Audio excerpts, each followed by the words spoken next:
Welcome to Korhal, Floating Island. Spawning in the bottom left-hand position as the Blue Zerg from Woongjin Stars. His name is, not Sulky, Zero. Almost said Sulky there for a second. Almost. His opponent, spawning on the top right-hand position as the Red Terran. His name is Fantasy, playing for SK Telecom T1. I noticed he has his cool little golden vulture badge there that his fans gave him. It's really cool, man. Fantastic vulture. And it looks like some of the fans in there enjoying their ice cream while watching some Pro League. Why not, man? Why not? I mean, the mall has everything, you know, every kind of food that you could ask for. So you could just go out, get something, and then come back up, enjoy Pro League. Now, in rounds 1, 2, and 3, Woongjin Stars defeated SK Telecom T1 43, 43, and a 42. Yeah. So not bad at all. Not bad at all for Woongjin Stars. Yeah. So, but the games have at least been close. So we're bound to get to an ace match at this point. I do want to point out though that back in the day, Bunky just giving some I guess nice pats and hair massages to some of the fans there. Gotta love Bunky, man. Always gotta love Bunky. Yeah, but the point I wanted to get to is SK Telecom, the last few times they faced Woongjin Stars, they have not had to face Parting or Brown, and those are two solid, very solid additions to the SK Telecom lineup. And you also have to count on the fact that this is a different game than Wings of Liberty. This is Heart of the Swarm, and some players have adapted better, some players not so much. So, we're going to have to see how things play out today. Hold on a second, Arlie. Is nobody shying from the camera today, man? Am I seeing this correctly? They haven't gotten the right person. Yeah, that's right. They haven't put it on the fangirls. That's right. The fangirls who's not afraid to talk to the players after the game, but who's always afraid of the camera. That's what it looks like. All right, so getting into the game here, it looks like we have a hatchery first from Zero. And Fantasy has opted to go for a command center first as well. Following up with a barracks and refinery, it looks like Terrans are getting more and more greedy recently against Zerg players, and even against Protoss they'll sometimes do this as well, but not afraid to go for that refinery tech, it seems. I mean, they don't need to get as many Marines out in the beginning of the game if you open up CC first these days in TBC, unless the Zerg player decides to go for some kind of Zergling bust on the map. Yeah.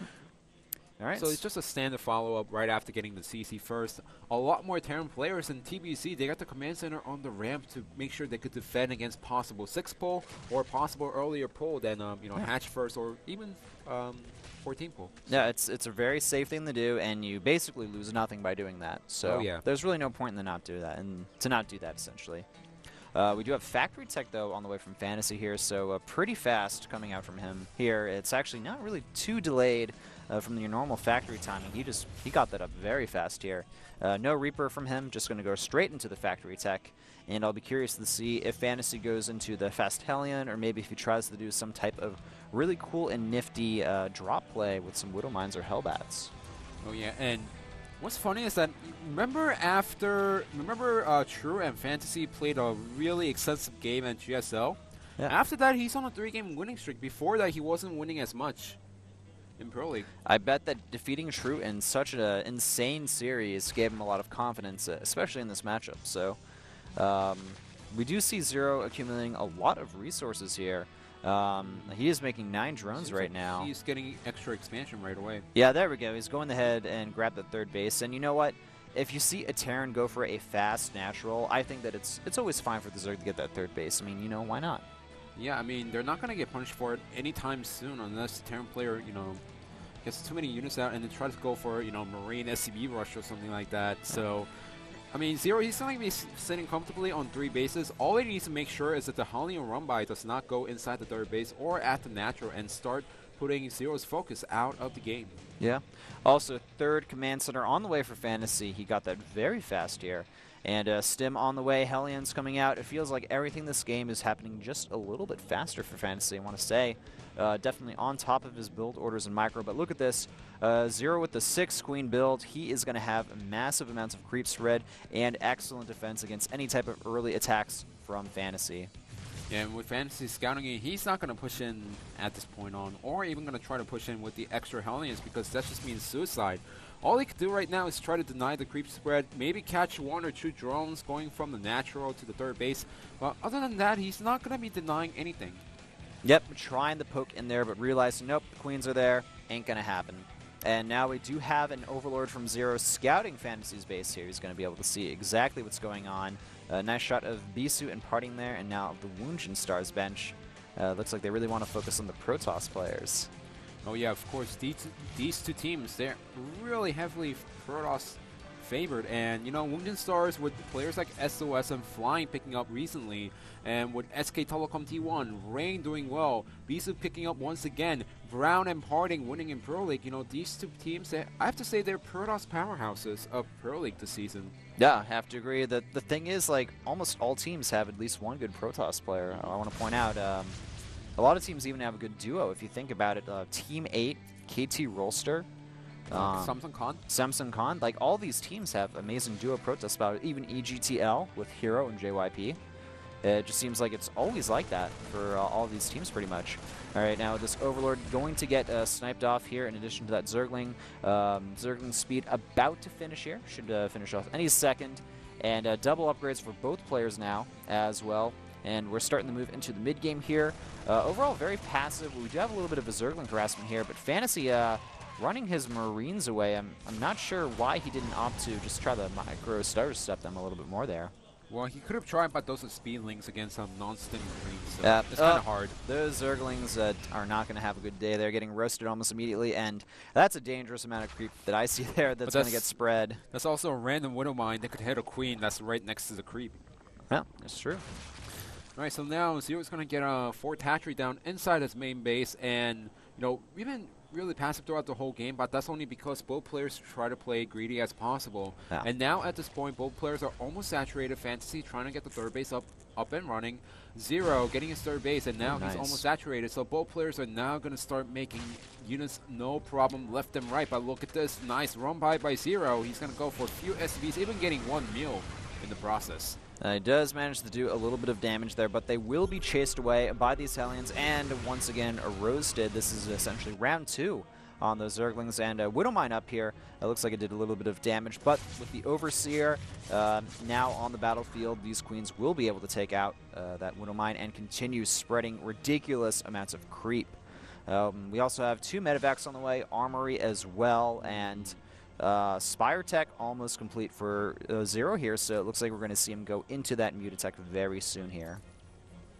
So we're just going to see a regular Mutaling main from Zero, and we're going to see a regular 3-base macro play from Fantasy. What we saw last week, I forgot who Flash actually played against with one of the Zergs. Was it Sulky? Yeah, yes, it was Sulky, and what Sulky did was he actually hit a timing before he got a lot more mutas out, getting a lot of Zerglings, getting a lot of Banlings, and you could only have enough Widow Mines, but look at this. Oh, all right, it looks like we have some more Zergling harassment here. This is like the 3rd time that Fantasy has been caught off guard here, and now we have a lot of Zerglings and Banelings moving in here against these Hellions, against the Marines and the Medevacs. Nice connections with the Banelings there, but the Widow Mines, they're going to kill all of those Banelings there. And Fantasy doing the best he can out of the situation here. Just, you know, really just using those Widow Mines to his advantage. Yeah, but look at this. Zero's just making constant Zerglings. You know, this is something that we're seeing new in Pro League in StarCraft 2, I have to say, because a lot more players, they try to get a lot more mutas out in this situation and trying to use some mutas to harass their opponent. But we're seeing more Zerg players trying to stick to the Zergling Banelings before too many Widow Mines come out. Oh, nice move here from Fantasy, hitting at the perfect timing, preventing any Banelings from getting morphed in here. And a nice scan going down, killing off so many creep tumors as well. And essentially Zero's strategy for spreading huge amounts of creep. It is working to a degree, but Fantasy is doing a very good job at killing off the creep at those crucial locations in the center of the map. Now we do have 8 mutas coming out on the way, but 3 Widow Mines, so both players. So now Fantasy, he's going to move into the Dreaded Bio plus the Widow Mine play. And while Zero, he's going to try to use the mutas and Zerglings and Banelings to buy as much time to get into the Hype Tech and get the Ultras out. Yeah, I've also noticed we're not seeing any Marauders in this unit composition. And all right, Zero moving forward here. Decent Baneling connections, but Fantasy still pretty much ready for this. He's got Widow Mines spread out here, and Zero moving in, wanting to do as much damage as possible. Good connections here, but Fantasy, his splitting just too good for Zero, and now our Zerg player is forced to retreat.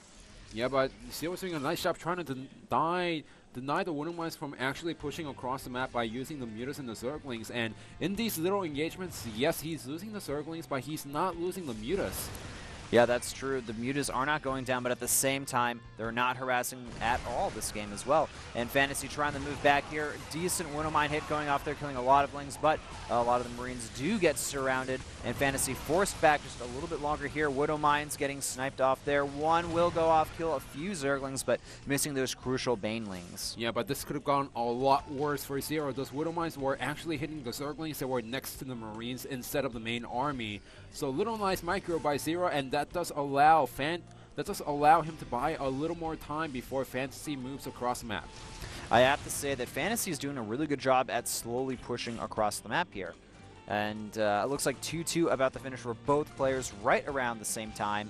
And there may be a few second difference between the players' upgrades, but not a lot. Another scan going down, going to take out a few more creep tumors, really just trying to deny as much creep spread as possible. 3-3 is on the way now for Fantasy. His 2-2 does complete, and once again, very nice job sniping off so much of this creep here. Yes, but I'm not seeing any medevac drops played by Fantasy, and that allows Zero to get up to 5 bases, up to 5 base economy, no problem. And he needs to start moving around the map with the medevacs and trying to deny economy as much as possible. He's only sitting on 3rd base. He's now just taking a 4th base, but Zero, he's going to have up to 10 gases. Hive is out on the way, and we have Swarm Hosts coming out. Looks like Fantasy, not paying attention to his main army here, loses all of those Marines, and the medevacs will get killed off pretty easily as well. There are a lot of Widow Mines here, and the Banelings rolling in there, but getting completely obliterated. And at the same time, we have Fantasy's 4th base under siege from Zero by one Zergling.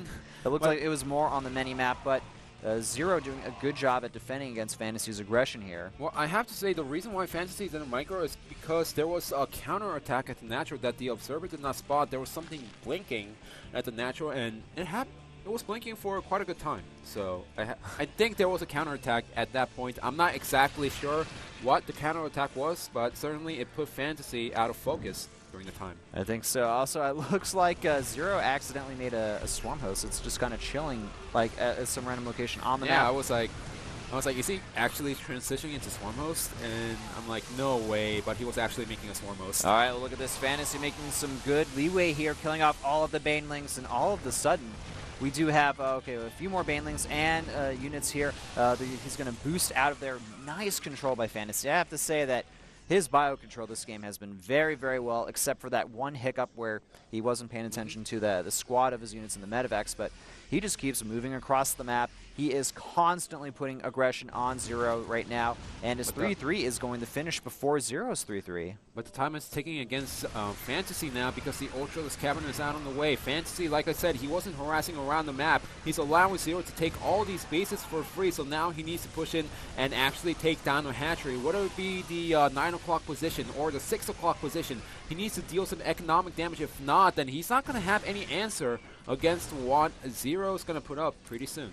Yeah, even though Zero is starting to fall in the supply, he does have the Ultralisk Cavern almost completed with 3-3 on the way. Adrenal Glands about to complete as well, around the same time as 3-3, but this could be Fantasy's window here. He will be able to take out this expansion without any repercussions, essentially, and he doesn't know that there are any burrowed drones there as well, so all of a sudden, it does feel like Zero is kind of pinned against the wall here, and he needs to defend these bases. Otherwise, he's going to be unable to have the resources required to pump out these Ultralisks. Definitely. If you just look at the middle crown, hold on. There's a counterattack at the 3rd, and the hatchery is going to get taken out. The hatchery does fall, and the medevacs boost out there. There's absolutely nothing that Zero can do about this. And is he going to run into the Widow Mines?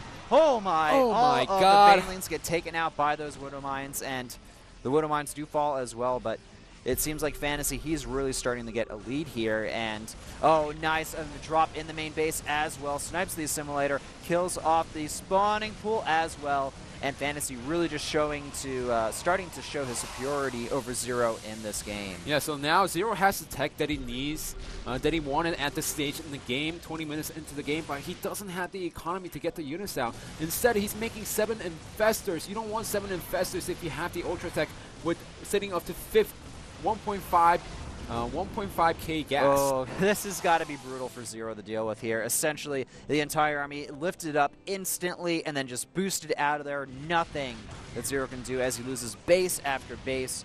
Fantasy being so efficient. He has been maxed out for a while here, and I mean, we have 2 Ultras on the way, but Zero's economy is in shambles right now. Yeah, like I said before, if he went for the drops, he could have won the game much easily. And I have to commend him for going for the drops a little bit later because he wanted to make sure that he was maxed out before moving around the map to make sure that he could actually head on, fight the Zerg's main army before anything. Nice Funkles going down on this army here, and that's going to clean up a lot of Fantasy's army here. But that's not enough. It's not enough, and you know what? Even after that, Fantasy is still just about maxed out. Moving these units in here, that's going to be it. GG! Zero realizing that he could not deal with Fantasy's constant pressure and multitasking. He is just looking at him. He's like, holy crap, Fantasy.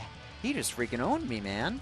Oh yeah, definitely. And Fantasy, he was doing a nice job trying to push out on the middle of the map. Yes, his bio force was taken out, but once he got up to 200, he said, well, my main army, I could face my opponent's army head on, so I'm just going to go for the medevac drops around the map constantly. And look at Zero shaking after this game. Yeah, he feels just crushed after that game. Basically, Fantasy was running circles around Zero that game. That's what it felt like. So right now, guys,